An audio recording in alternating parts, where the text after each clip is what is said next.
Welcome to Cage Minds. I'm Micah Frankel. BYB Extreme debuts Albuquerque Brawl January 11th, and the pound for pound number one ranked bare knuckle boxer in the sport, the two division champion, LT Smash Nelson, my guest right now in the main event. Thank you for the time, sir. How you doing? Good, man. Happy to be here. Excited to throw down soon, man. Always I live for the fight, bro, so I'm always excited when my fight's around the corner. You've had an extensive combat sports background. You've done it all: MMA, kickboxing, Muay Thai, boxing into the bare knuckle, boxing. What has it been about this sport that's really been your niche that we've really seen you excel in this way? Just the action of it, I think, man, and the veracity of it. This bare knuckle game. I was born for this game, man.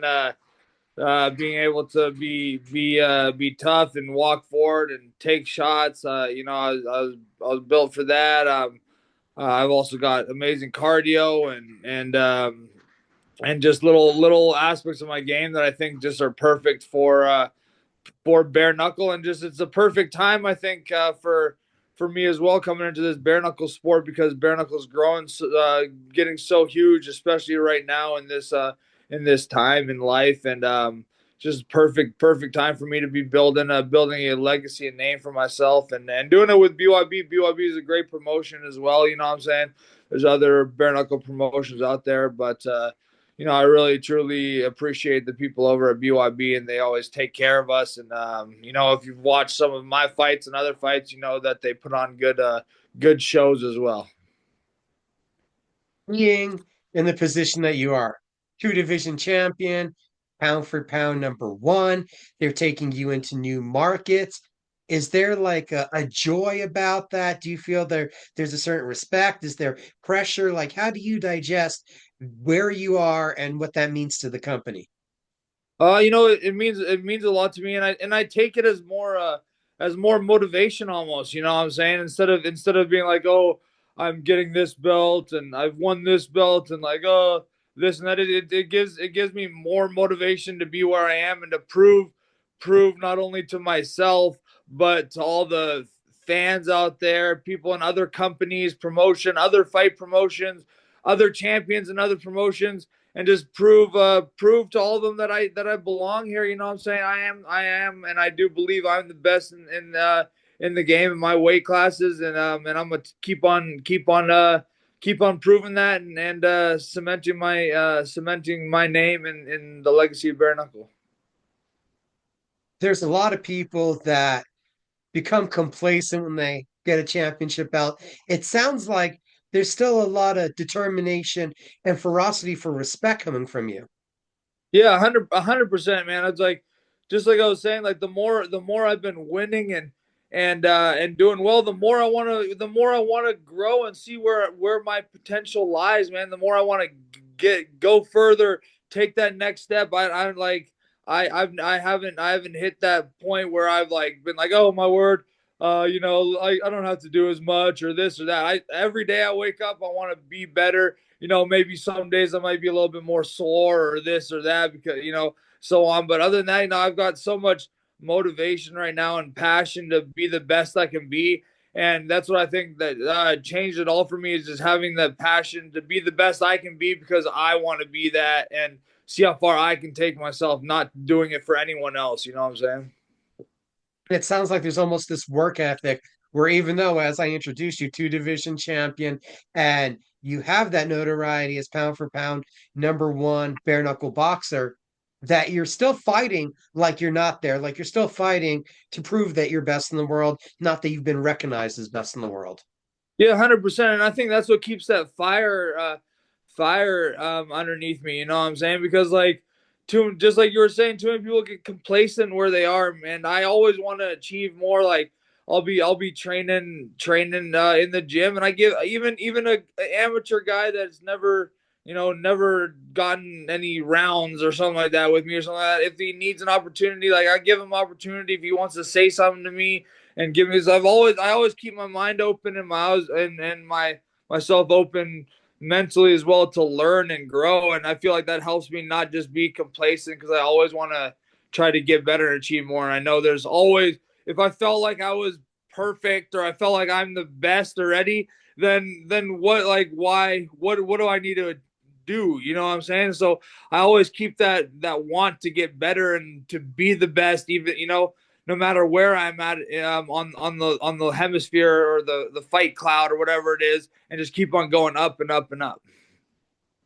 In that mentality and what we've seen out of you since the first fight with James and the tear that you've been on, what is it that you felt has really come together to propel this win streak? Especially since the last fight with James, it showed me little aspects of this bare knuckle game that I need to tighten up. That maybe doesn't like little aspects of of what people see that I don't think they see. Like in the aspect of sometimes, especially in the first James fight I had with him. There was a few times when I was on the ropes in the clinch and I would just put my arms up and let him and he was like punching me in the face and I was like laughing, sort of smiling in a way. And my coach, like after this fight, my coach was like, "Hey bro, you have to think about like maybe the people in front of you." And in my eyes, like I'm looking out at the crowd and like the fight scene in the game and like I don't see that behind me. Maybe judges are seeing my head getting hit backwards and don't see me smiling or don't see this or that aspect of it. And my coach really brought that out to me, like, bro, you have to think about like, even though it's not hurting you in a way or this or that, it looks bad to other people, and maybe we need to change a little. So it helped. That fight really helped me change up little aspects of my game where I'm like, I'm not going to be as much okay with just standing there, be like, yo, hit me. You know what I'm saying? I got a chin on me, and I'm gonna use that for when I need to use it, not for being just like, oh, a showboat in a way. You know what I'm saying? Not saying that I'm a showboat, but I'm going to be smarter in those little aspects of the game. I'm going to be better in the clinch, work that body more. All the aspects of my fight game. Every fight, I feel like my coach Leo Peruccio of Forza Combat Sports helps not change my game, but he helps perfect my game in the way of just making it better and making it work more for me in the sense, and also against each opponent differently. So, in that answer, did I hear you were almost having like an enjoyment of the violence and the entertainment aspect a little too much? Too much, man. It's like since I started this bare knuckle game, it's the weirdest thing ever. Like I go in it's like when I go kickbox, Muay Thai, my hands stay up, and then I do like my bare knuckle game. I'm like, oh yeah, come on, let's see what happens. Who can take a bigger shot? It's like, and it's just something about the bare knuckle game. Like I don't know what it's weird coming in my head. I get out there and it's like it brings out like the back in the day toe to toe brawl kind of aspect in my mind, I think. And it just I don't know. I love the feeling of it. So I that's why I bring a fight, you know what I'm saying? The crowd loves it too, but I'm gonna be smarter with it. And even without me just putting my face out there and letting people hit me, I still always bring a good fight and I'm able to create just an amazing show and performance without me taking unwanted, stupid, unnecessary shots. But yes, I do. I love it so much, and I've had to like critique my game with my coach to help me like hold it in a little bit and be more like put together violence instead of like just the crazy everywhere violence. On the record, in bare knuckle, there's 6 victories. There's 1 draw. That fight ends up in a bare knuckle Hall of Fame. You've had a career that spun across, as we covered, many different combat sports. Did you ever think you'd have a fight put into a Hall of Fame? Man, I would never say I was imagining when I was growing up or like coming up in the game that I would, but but the way I look back and the way I fight all the time, and the way I put my heart out there when I throw down and when I fight, that I believe it now, and I know that it's there for a reason, and there's going to be more fights of mine that are going to go down in history books as amazing fights or amazing knockouts, amazing victories, something like that. That fight against James Connelly, what did you learn? What did that bring out of you being in such an epic war?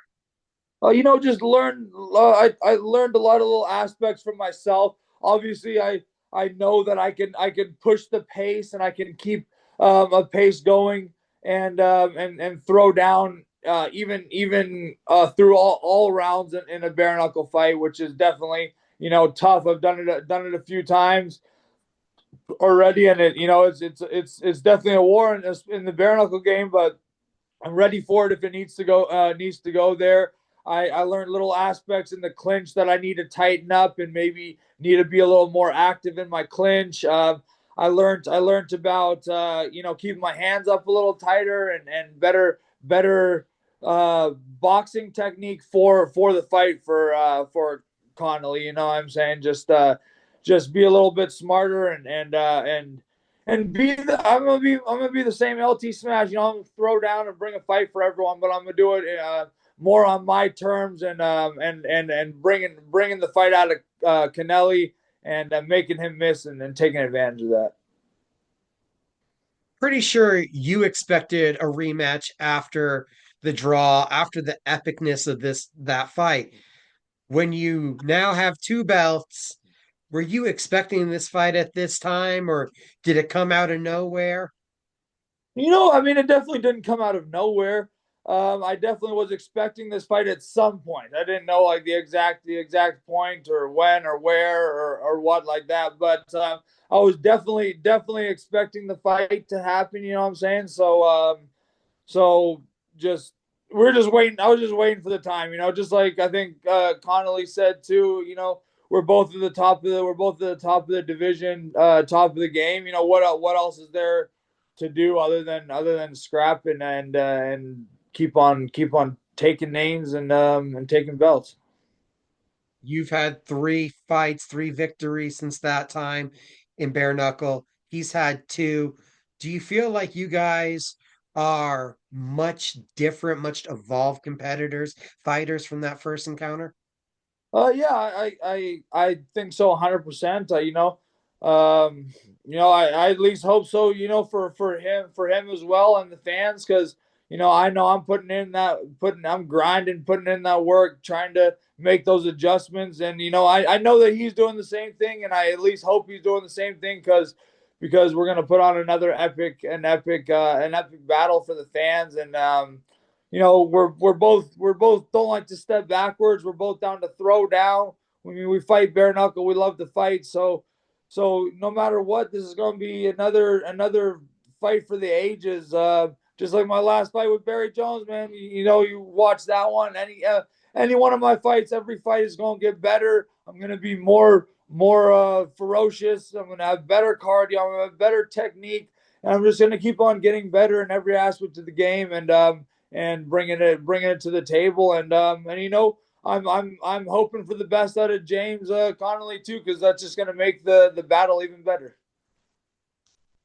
It looked like you and James formed slight kinship after that first encounter. How does that change the dynamic that you go from hating your opponent to very much respecting him this time around? I mean, it maybe for some people, but I feel like James and I are we're professional athletes, man. Once you get this far in the game, I've had so many fights and been around for so long. I've stopped. I've stopped a long time ago having animosity and hate for people. I feel like it's more like little talking that fans do or people do or coaches and pit, crap back and forth online that gets thrown around, and then stuff gets heated at weigh-ins and different stuff. A lot of it's for the show. A lot of it's for this. A lot of it's because we haven't eaten food and been traveling. You know what I'm saying? There's little bits of everything that happens. But also, just having a war like James and I had, it's hard to not have some sort of respect for your opponent after something like that. Sharing blood, sharing time in the Trigon together, and getting a draw. You don't get many experiences like that. And then I got to know him afterwards. He's a good dude. We've talked, seen each other at other BYB events, and definitely friends. But just like I said, we do work. You know what I'm saying? I'm going January 11th. I'm going out there. I'm doing my job. I'm doing my work. I'm doing what I love to do. And he's doing the same. We're gonna go get paid, and I'm an entertainer. I'm gonna go entertain the people, man. That's what I do. Biggest and hardest question that I have to ask you is there any chance that this fight can live up to that first one? That's some big expectations. Well, it's definitely big expectation, but I think I know this fight can live up to it, and it might be living up to it in a different sense because I'm getting that KO, baby.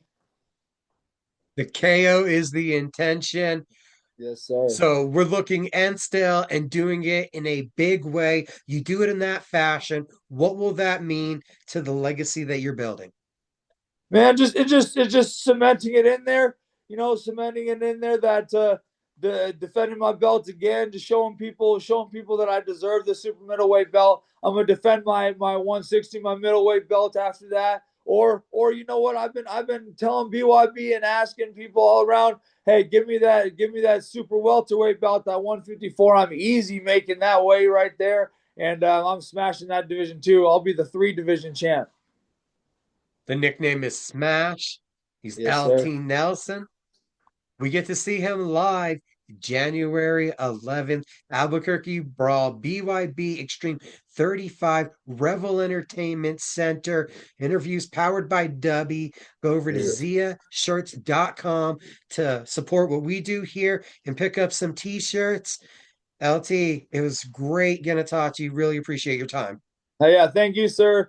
Much love, and thanks for everyone tuning in.